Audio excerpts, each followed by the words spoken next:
படிக்கக்கூடிய நம்முடைய இளைஞர்கள், நம்ம வீட்டில் இருக்கக்கூடிய இளம் பெண்களுக்கு, கல்லூரியில படிக்கக்கூடிய அவர்களுக்கு 1000 ரூபாய் வழங்கப்படுகிறது.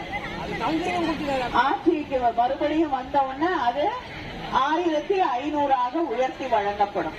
அதை தாண்டி படிச்சு முடிச்சுட்டு கல்லூரியில வழங்கப்படும். இது அத்தனையும். அது மட்டும் இல்லாம லேப்டாப் 35 லட்சம் இளைஞர்களுக்கு, இளம் பெண்களுக்கு லேப்டாப்புகள் வழங்கப்படும். வரக்கூடிய 5 ஆண்டுகளிலே லேப்டாப்புகள் வழங்கப்படும். செலவுக்கு வேணும், அந்த செலவுக்கு வேணும்னு சொல்லிட்டு உங்களுக்கு ஒண்ணும் வராது. அதனால ஒரு நல்ல சகோதரனாக நம்முடைய முதலமைச்சர் அவர்கள் உங்களுக்கு கூப்பன் கொடுக்கிறேன், இந்த வேலையை எது குறைக்குமோ.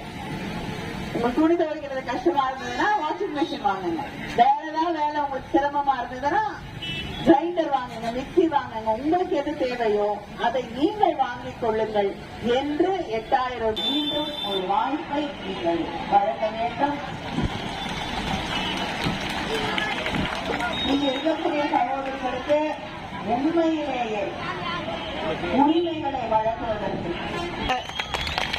வெற்றி பெற செய்ய வேண்டும் வேண்டும் வேண்டும் என்று உங்களையெல்லாம் வேண்டி கேட்டுக்கொள்கிறேன். நன்றி.